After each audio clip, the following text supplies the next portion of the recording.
En France, nous sommes 500 000 personnes à avoir perdu le conjoint. Alors, si vous êtes dans cette situation, restez avec nous. Ce qui suit va sûrement vous intéresser.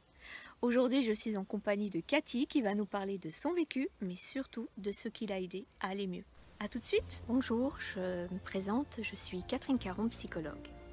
Si aider les personnes à aller mieux et à dépasser les épreuves de la vie est au cœur de mon métier, il y a une voie à laquelle je contribue plus spécifiquement, c'est celle d'accompagner les personnes en deuil.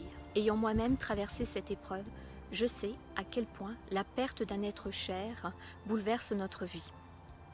Le chemin du deuil est un chemin douloureux, difficile, long et je suis allée à la rencontre de personnes qui ont perdu leur conjoint des années après le décès. Elles nous témoignent de leurs conseils, de leurs trousses de secours et surtout de tout ce qui les ont aidés à aller mieux. Puissent ces témoignages semer dans nos cœurs courage, confiance, espoir, force. Vous voulez retrouver votre lumière intérieure et choisir la vie, vous êtes au bon endroit. Bon visionnage.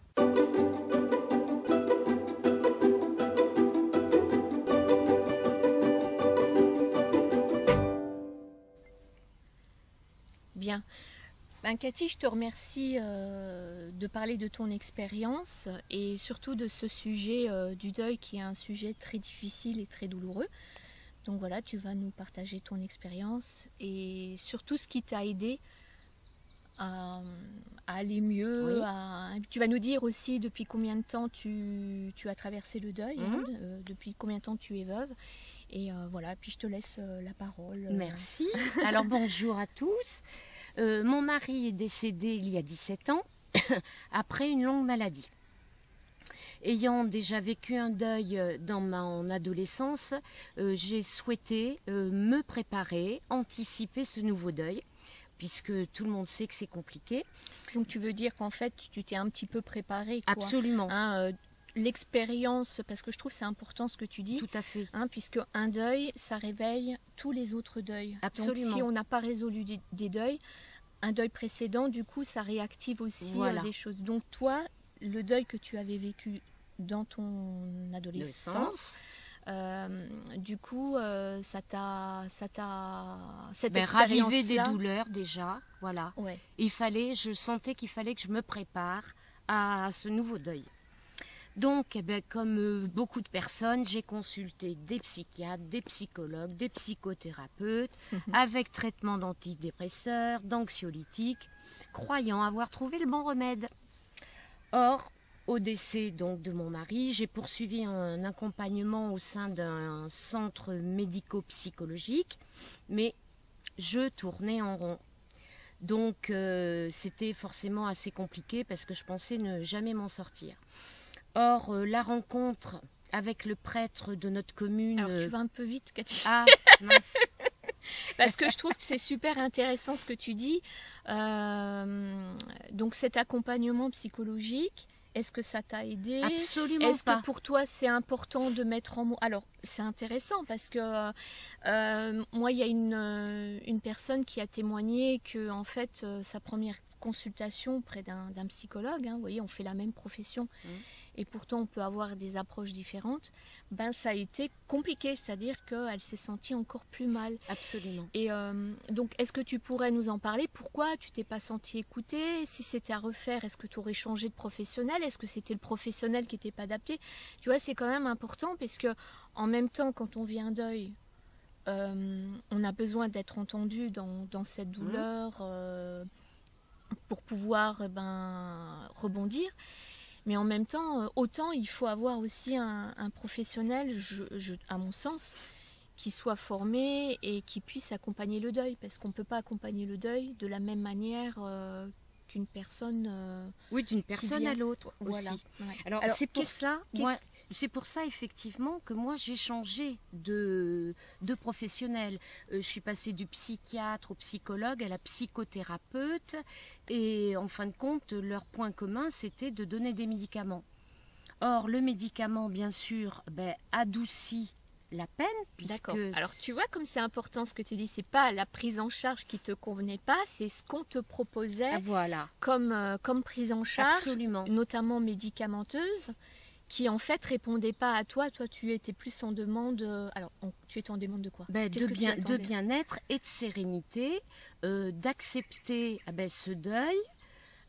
Et voilà, et d'aller mieux et de continuer tranquillement mon chemin de vie.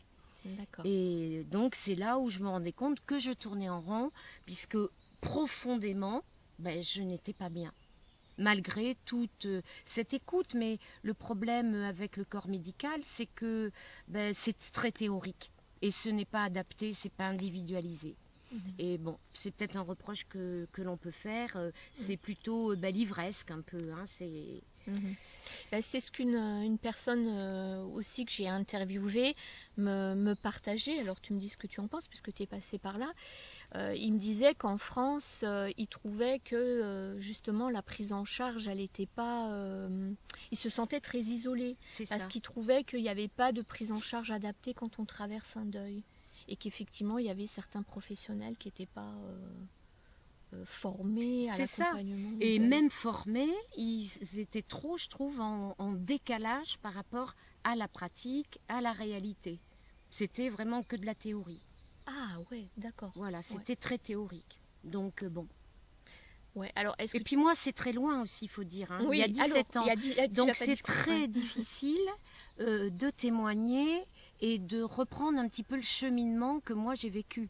Aujourd'hui, bon, je vais bien, mais on sait toujours qu'il y a une cicatrice. C'est pour ça que ça m'est même compliqué d'en reparler, puisque je revis les sensations d'il y a 17 ans. Donc c'est un petit peu compliqué, même si je dis que j'ai évolué.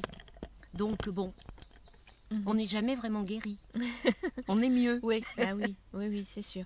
C'est sûr, mais en tout cas, bon, on chemine quand même. Hein. Absolument. Et je pense qu'il est important dans ce que tu partages, c'est de dire que en fait, quand on fait son deuil, c'est pas d'oublier parce que... Non, c'est surtout pas ça.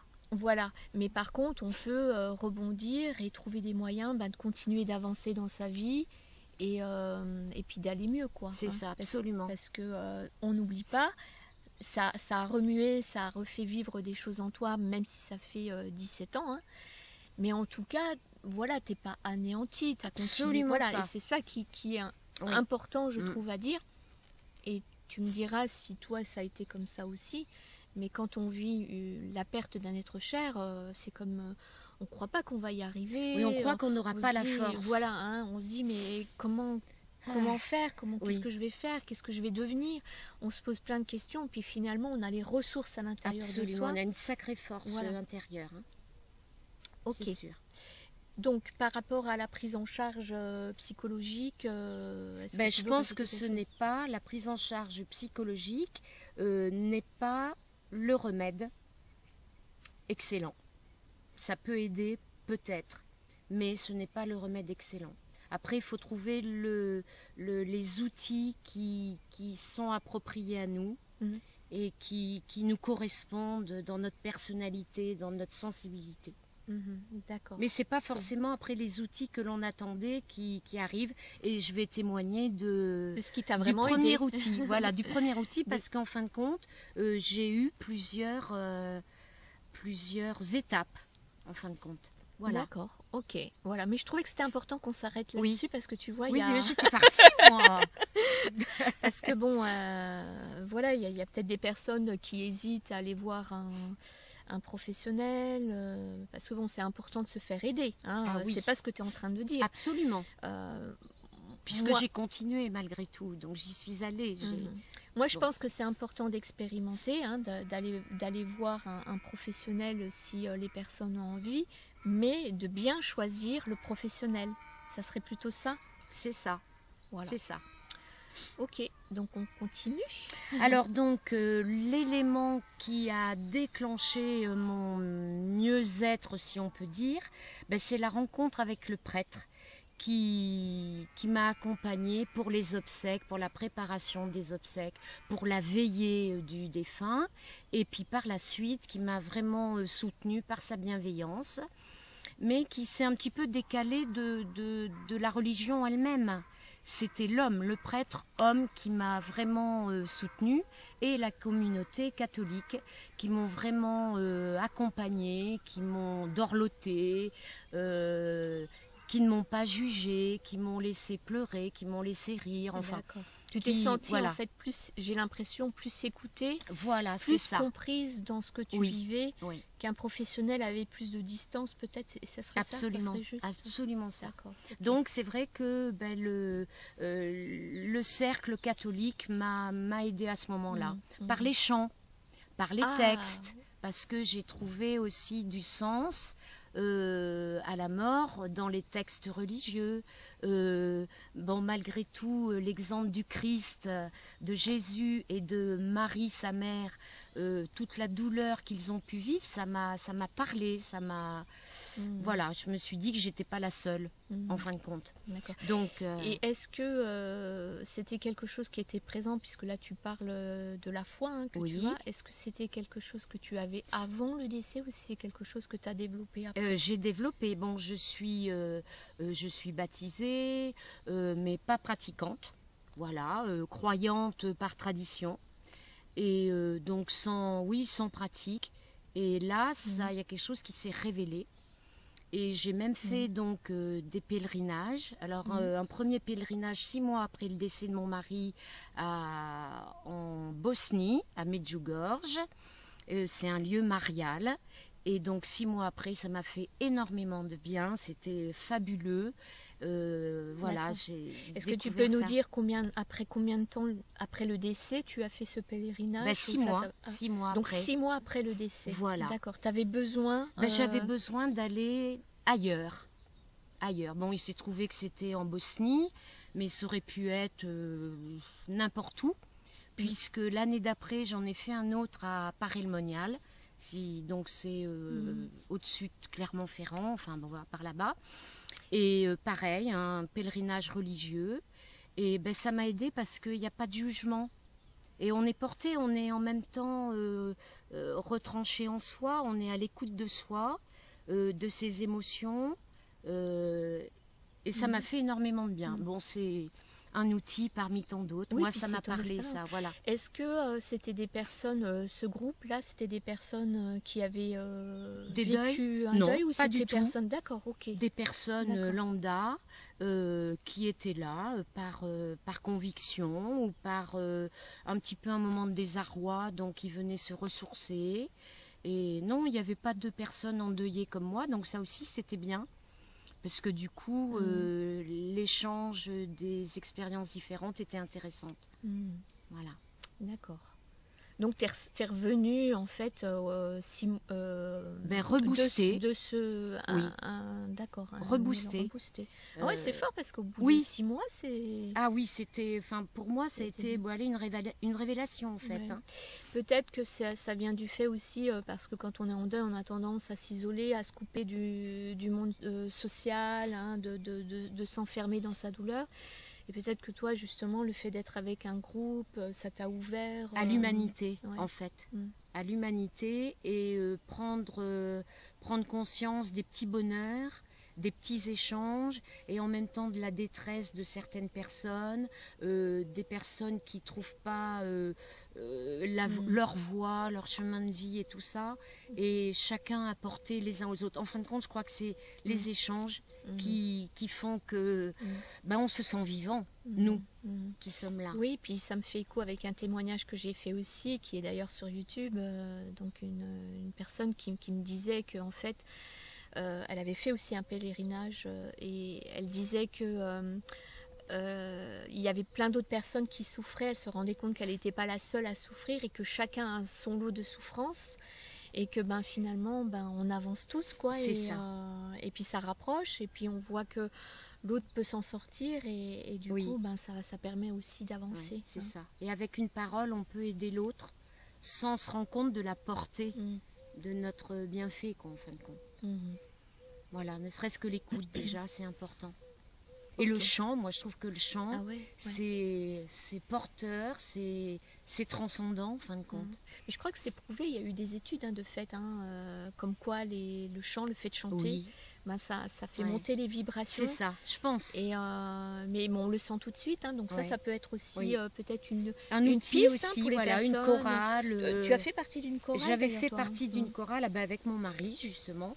Donc j'avais déjà Oui, cet aspect-là, ces vibrations en moi par rapport au chant. Ouais. Et le chant religieux est quand même particulier. Donc Ouais. Oui. voilà. Oui, c'est vrai que Il est plein le d'espoir son- en même temps. Les paroles des chants catholiques sont pleins d'espoir. Donc ça aussi, tout ça, les mots, Ouais.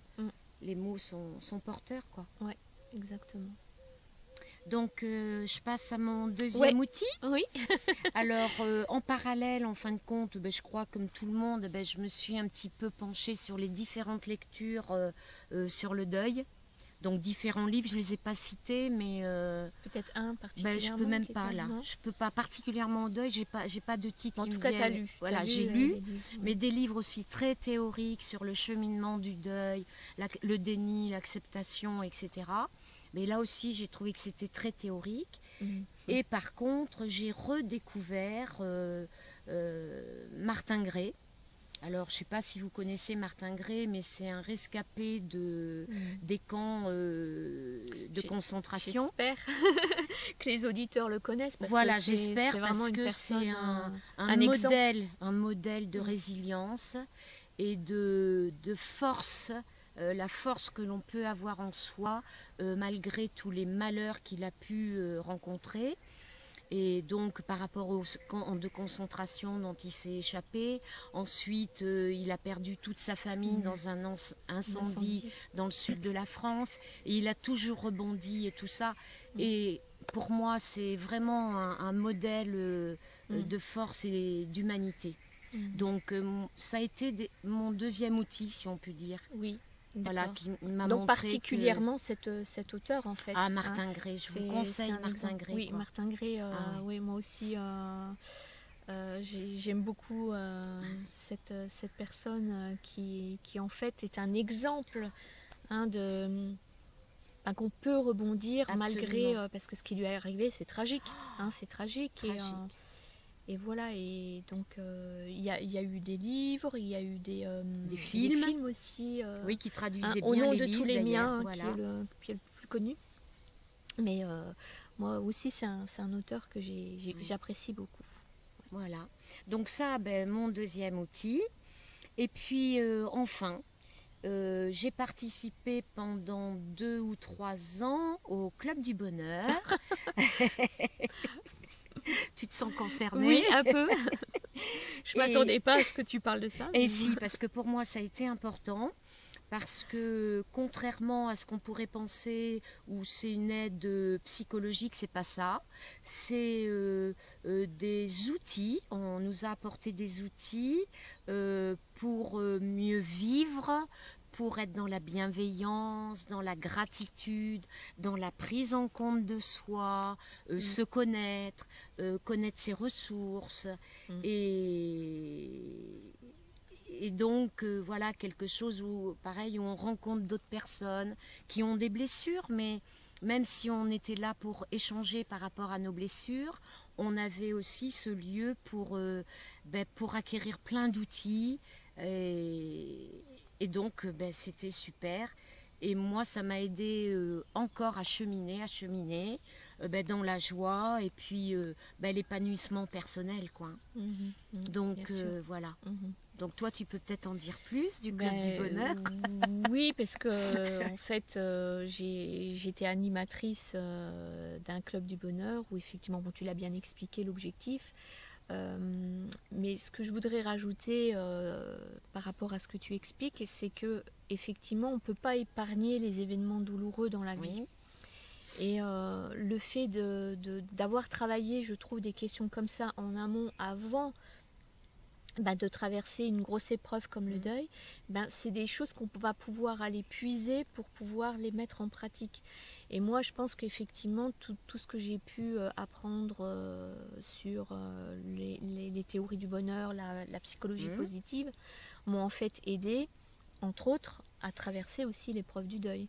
Je trouve que c'est un outil supplémentaire, puisqu'on chemine, c'est un travail sur soi, hein, puisque quand on traverse un deuil, c'est un travail sur soi. Hein, ça vient, oui, parce qu'il faut apprendre à se connaître aussi à ce moment-là. Ça vient interroger des questions profondes, son histoire de vie, la relation avec l'autre. Enfin, ça soulève beaucoup de questions et parfois on manque d'outils. C'est ça. Donc voilà, en tout cas, toi, ça a été une étape supplémentaire qui t'a Voilà. aidé. Et un peu, alors pas finale, parce que je peux pas dire, mais à l'aide de toutes ces rencontres et tous ces, oui, ces outils, vraiment, c'est un peu une trousse de secours. Oui, Hein, c'est comme ça que je l'appelle. voilà. Ouais. Donc, ben voilà, aujourd'hui, bon, bien sûr, 17 ans, mais alors, au niveau du délai, on peut pas parler de délai par rapport à une résolution de deuil. Mais moi, je dirais que à partir déjà de 3 ans, si on a mis en place des outils après le deuil, ben déjà à 3 ans, on se sent un petit peu mieux. Et puis moi, en ce qui me concerne, la succession, parce qu'il faut aussi parler de ça, les choses administratives et tout ça, moi, la succession a duré 7 ans.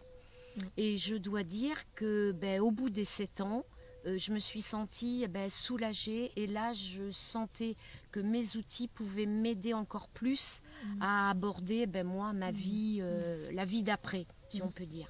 Voilà. C'est vrai que quand on vit un deuil, il y a beaucoup d'administratifs et puis voilà, quand on perd le conjoint, la question de la succession est automatiquement soulevée, quoi. Donc effectivement, toutes ces questions-là, elles peuvent freiner le processus du deuil parce que c'est lourd. Bon, toi, ça a duré 7 ans pour que tu sentes...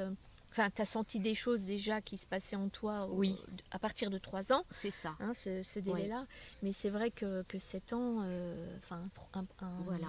Des problèmes administratifs qui doivent se régler au bout de 7 ans, voilà, ça a été pesant. C'est ça, ça a été très, très Et c'est pesant. vrai que ça fait partie des problématiques quand on vit un deuil. Hein. Absolument. Qu'il ne faut pas négliger, parce que c'est très, très lourd. Voilà. Encore une fois, je pense que c'est des questions... la mort, c'est un sujet tabou. Hein, si on réglerait ces questions-là en amont, ça éviterait, je trouve, des gros problèmes par la suite. Hein. C'est ça. Absolument. Absolument. Mais c'est vrai que l'administratif, ça mériterait, je pense, une vidéo entière parce qu'il y a énormément à dire. Donc voilà, moi, ce que je pouvais témoigner. J'espère avoir aidé peut-être vos questionnements. Enfin bon, mais voilà, moi, c'était mes outils. Et c'est vrai que la religion, c'est pas forcément bien perçu, mais... moi, c'est vrai que ça a été révélateur d'humanité, en fin de compte. Oui, c'est ça qui t'a aidé à mieux traverser ton deuil. Tu te sentais peut-être comme dans un petit cocon avec des personnes qui étaient à l'écoute et en sécurité, j'ai envie de dire. C'est ça, en sécurité. C'est le terme qui en sachant que maintenant, je suis moins dans cette démarche de pratique religieuse. Ça a été une étape. Ça a été une étape. Voilà, une aide importante, les lectures et donc le club du bonheur et l'amitié par laquelle j'étais entourée également. Enfin, ça, c'est important que tu le dises, je trouve, parce que le risque, quand on vit un deuil, c'est de s'isoler. Et toutes les études, elles démontrent que quand on est seul, quand on est isolé, du coup, ça entretient la douleur et puis c'est compliqué. Et donc... est-ce que tu pourrais nous dire le comportement que ta famille a eu, est-ce que tu as été entourée ou pas, ou trop Alors bon, c'est très très compliqué. Non, j'ai pas été trop entourée. C'est compliqué au niveau des relations amicales parce que une femme veuve, c'est pas toujours bien accueilli. Donc il y a eu beaucoup de distance qui s'est instaurée avec les amis. C'est vrai que ça met mal à l'aise. Ça met très mal à l'aise parce que les gens ne savent pas comment témoigner leur ressenti. Et puis une femme seule, forcément, ça fait peur. Hein, et puis on ne sait pas, je pense que les gens ne trouvent pas forcément les mots, parce que ça renvoie aussi quelque part à... un sujet qui est tabou. C'est ça. Ça renvoie aussi à des questions personnelles. C'est ça. Et comme on veut pas trop souffrir, il y a peut-être une protection qui se met en place. C'est ça. Et justement par rapport à ça, ben, au niveau de la famille, enfin moi en ce qui me concerne, j'étais la femme forte et tout ça, et il y a eu en fin de compte comme un déni de ma famille. C'est ben, comme si rien s'était passé, parce que Ouais. je faisais la femme forte, et voilà. Donc à tromper son monde, eh ben, on a la réaction Ouais. en face, quoi. Ouais, c'est ça. Ouais, C'est ça. c'est un peu, c'est complexe en fin de compte, Ouais. parce qu'il faut être soi, mais il faut pas non plus toujours pleurnicher, parce que c'est pas très agréable Ouais. comme compagnie. Et d'un autre côté, si on se sent fort, Ouais. ben, les gens ne savent pas ce que l'on ressent, ce qu'on a à l'intérieur, quoi. Voilà. Oui, et Donc puis, c'est compliqué. et puis le processus du deuil, il y a des étapes. Hein, il y a un moment donné aussi une protection qu'on se Ben, met, bien sûr. hein, pour pouvoir avancer. Bon, toi, tu parles de procédures administratives qui ont été très lourdes. Il a fallu aussi que tu tiennes le coup, il a fallu que tu avances. Donc, Oui. ça t'a permis aussi peut-être de te protéger Absolument. et pour pouvoir affronter le quotidien, parce C'est que ça. hein, tu Et aurais oui, pu le peut-être quotidien, voilà, le quotidien est là. t'écrouler aussi, et puis à ce moment-là, ben, c'est pas possible, quoi. Et oui. Tu vas dans, tu Absolument. roules dans le fond. Et, voilà. Oui. Et Donc, voilà. est-ce qu'au niveau de la santé, est-ce que tu pourrais nous dire comment ça s'est passé? Est-ce que tu as mis des choses en place? Est-ce que tu as senti ton corps changer? Bien non. Non? Non, j'ai D'accord. pas eu de symptômes, ou non. Non, peut-être que je l'écoutais pas, mais bon, bah lui, il a suivi le mouvement. Bon, bah, c'est bien. Voilà, donc moi, C'est c'est bien. vrai que j'ai pas eu de problème de santé, non, perceptible, on va dire. Mais D'accord. peut-être que je ne Ok. savais pas non plus m'écouter à ce moment-là, mais non, je suis en bonne santé. Mhm. Oui, oui. D'accord. Je Tu n'as suis pas en eu bonne santé. de problème de santé? Non, j'ai des ressources, Ouais, d'accord. voilà, oui, je pense. Parce que ça aussi, les études démontrent que ben, le deuil, ça crée des dommages physiques et psychologiques. Alors, est-ce que tu aurais une idée, toi, de ce qui t'a aidé à pas tomber malade ou à garder la santé? Ben, parce que je pense que j'ai une force intérieure importante. Je suis à la fois hypersensible, mais très forte. D'accord. Alors, je sais Oui, pas ça- si c'est compatible, mais ça doit l'être. Ouais, oui, bien Vu sûr. que moi, j'ai pas eu de... Alors, bien sûr, j'ai fait une déprime après le décès, bien évidemment. Qui est normal. Ce qui est normal. Hein. Bon, j'étais dans l'enseignement, donc ça a coïncidé avec les vacances scolaires. Donc, ben moi, j'ai repris à la rentrée. Bon, j'ai bien informé le directeur que j'allais être peut-être plus fragile, et que ben, je me lançais un petit peu un défi de refaire la rentrée. Mais bon, ben, tout le monde a aussi été très bienveillant au niveau de mes collègues. Et Ouais, donc, ça, c'est important voilà, aussi, donc hein, c'est donc, important. J'étais face aux enfants, donc eux, ils ont une gentillesse et une bienveillance naturelle. Donc, non, j'ai pas eu Ouais. d'autres ressentis négatifs. Hein. D'accord, ok. Enfin, Voilà. juste des symptômes normaux Voilà. De la traversée Voilà, du de deuil, en fait, tristesse hein, et voilà, de... qui sont voilà, tout à fait normaux. voilà. Ok. Est-ce que tu veux partager autre chose, ou tu Eh penses bien, que non, je pense tu as que fait le j'ai tour? fait le tour D'accord. Ben, de mon expérience. ok. Voilà. Ben, je te remercie beaucoup. Et puis, je vous retrouve pour d'autres interviews. À bientôt. Au revoir. Si toi aussi tu pleures, c'est bien normal. Si tu implores ce qui te fait trop mal, il faut laisser au temps le temps de s'apaiser. Laisser au temps le temps de s'apaiser. Quand toutes tes larmes cesseront de couler, tu pourras rechanter et tourner la page. Tu pourras retourner sur vos lieux de voyage. Tu pourras retourner sur vos lieux de voyage. Ce n'est pas un adieu, ce n'est qu'un au revoir, juste un nouveau départ. Pas un adieu, seul nos mains se séparent, nous allons nous revoir. Pas un adieu, juste un au revoir, un nouveau départ. Pas un adieu, seules nos mains se séparent, nous allons nous revoir. Pas un adieu, juste un au revoir, un nouveau départ.